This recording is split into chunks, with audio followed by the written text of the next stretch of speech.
Thanks for joining us on the Cafe. Shortly, we'll be back with Chef Mark to show us how to make those fish tacos. First though, if you're a farmer or a small business owner, you probably don't spend much time thinking about selling or passing it on to someone else, but you should be doing that. Today on Perpetual Guardian Money Matters, we're talking to Charlotte about succession planning. Charlotte, good morning. Good morning. Now, looking to the future can actually save you some headaches, can't it? Well, it's an interesting thing because often when people are self-employed, and farmers are essentially just self-employed people, they don't necessarily think of what they're doing as a business. They think of it as a job, and so what we need to be doing is making sure that you're thinking about building an asset that you can do something with later, which means that you will need succession planning. It's their job and their lifestyle, really, isn't it? Absolutely, yes. Oh, you got some advice from Federated Farmers, didn't you? Let's take a look at this.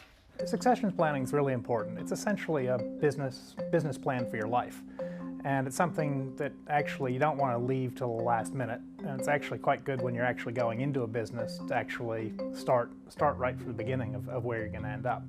In a farming situation, it's very important because you're dealing with quite a large asset, and preferably you want to know actually when you retire or when you die, how it's actually going to be disposed of.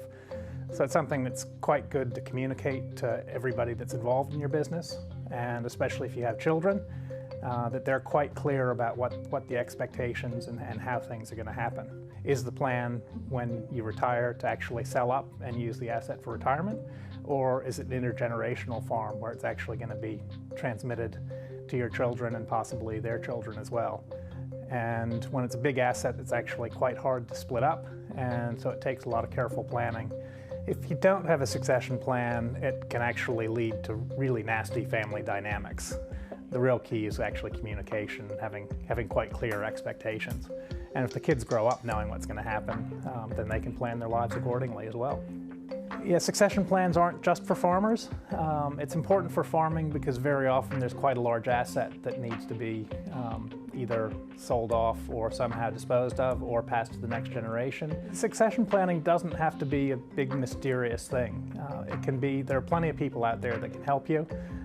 Lawyers and accountants are a good starting place, but actually even just as simple as talking to your neighbors or somebody in your farm discussion group or somebody you know who's got one to get some ideas on how to do it.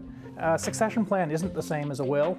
A will is quite a specific legal document and it lays things out, so that's basically what's happening at the end of your life. Hopefully you've had a succession plan that takes other things into consideration. So the will is just sort of the end game, what happens at the end, and the succession plan is actually hopefully what's leading up to it. The will basically supporting the succession plan. Hopefully by the time you get to the reading of the will, everybody knows what's there and it's not a big mystery.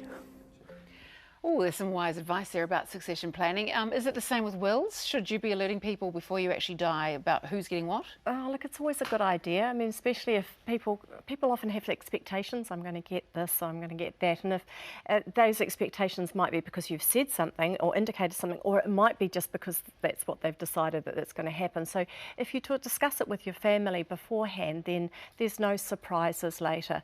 But people are often quite reluctant to discuss this beforehand. We don't want to talk about death, and these are all sort of quite confronting conversations as well. But you know, by all means, don't just leave it for the family to sort it out when they get in. The court. Absolutely. Exactly. So, yeah. And a will's quite prescriptive. The law's quite prescriptive around what can and can't happen. So it's always better to have had those conversations. Okay. First. Yep. Have the discussion. Thank you, Charlotte. As always, great advice, and we will see you again next week on Perpetual Guardian Money Matters.